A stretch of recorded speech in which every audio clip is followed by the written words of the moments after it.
Sorry माँ, मेरी बात ध्यान से सुन। तेरे ऊपर इस समय ऑफिस और घर के कामों का बहुत भार है, इसलिए तो इस समय ज़्यादा परेशान है तू। सारा दोष किसू के सिर मत मंड, धीरे धीरे उसे समझ और हो सके तो अपने काम से थोड़ा और वक्त उसके लिए निकाल। तेरी बचपन से आदत है, तू थोड़ी सी बात पर चिड़चिड़ी हो जाती है। तू अगर अपना स्वभाव नहीं बदलेगी तो किसू को कैसे बदलेगी। किसू कुछ दिनों से बेहद चिड़चिड़ा सा हो रहा था। उसे अपनी माँ की लगभग हर बात बुरी लग रही थी। माँ का बात बात पर रोकना टोकना उसे चुभता था। उसे कभी कभी अपनी ही माँ दुश्मन की तरह लगा करती थी।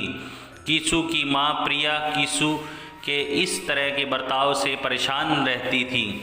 उसकी समझ में नहीं आ रहा था कि आखिरकार वह किसू को कैसे समझाए कि वह यह सब उसी के भले के लिए किया करती है। पूरे दिन निरुद्देश्य खेलता रहना, वक्त पर न नहाना, स्कूल के लिए रोज़ लेट होना, पढ़ाई में मन न लगना, यह सब ठीक है क्या। किसू से परेशान प्रिया सिर पर हाथ रखे बैठी किसू के बारे में सोच ही रही थी कि उसका फ़ोन गनगनाया। हेलो, हाँ माँ कहिए, प्रिया ने अब अनमने मन से फ़ोन उठाते हुए कहा। क्या हुआ, कुछ परेशान सी लग रही हो, उसकी माँ ने पूछा। हाँ माँ, आजकल किसू बहुत तंग करता है, न तो ठीक से पढ़ता है न ही अच्छा बर्ताव करता है। प्रिया ने किसू के लंबी शिकायत लिस्ट माँ को थमा दी तो वहाँ से माँ जोर से हंस पड़ी। मैं यहाँ आपसे अपनी परेशानी साझा कर रही हूँ और आप हंस रही हो, प्रिया ने तल्ख आवाज़ में कहा। तो प्रिया की माँ बोली, बेटा वो अभी छोटा है, अभी वह कहाँ समझ पाएगा कि क्या सही है और क्या गलत है। 10 साल का बच्चा कोई छोटा नहीं होता माँ। प्रिया की आवाज़ और तल्ख हो गई। मेरी बात ध्यान से सुन। तेरे ऊपर इस समय ऑफिस और घर के कामों का बहुत भार है, इसलिए तो इस समय ज़्यादा परेशान है तू। सारा दोष किसू के सिर मत मंड, धीरे धीरे उसे समझ और हो सके तो अपने काम से थोड़ा और वक्त उसके लिए निकाल। तेरी बचपन से आदत है, तू थोड़ी सी बात पर चिड़चिड़ी हो जाती है।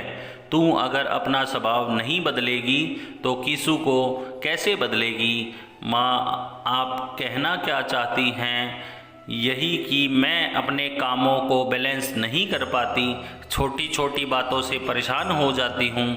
आपको तो हमेशा मुझ में ही दोष दिखता है।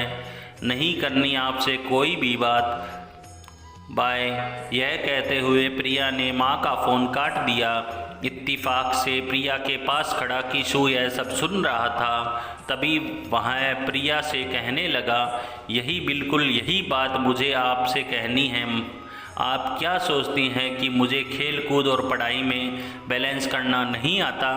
आपको भी हमेशा मुझ में ही दोष नज़र आता है। अब मैं भी आपसे अपनी कोई भी बात शेयर नहीं करूँगा। किसू ने वही किया जो प्रिया ने कुछ पल पहले अपनी माँ के साथ किया था। प्रिया किसू की बात सुनकर पल भर को ठहर गई।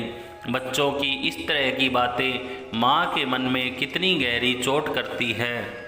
तभी प्रिया कुछ सोचती हुई उठी और उसने किसू को गले लगाकर कहा, सॉरी बेटा, अब मैं आपको आपके हिस्से का पूरा वक्त दूंगी और बात बात पर चिड़चिड़ भी नहीं करूंगी।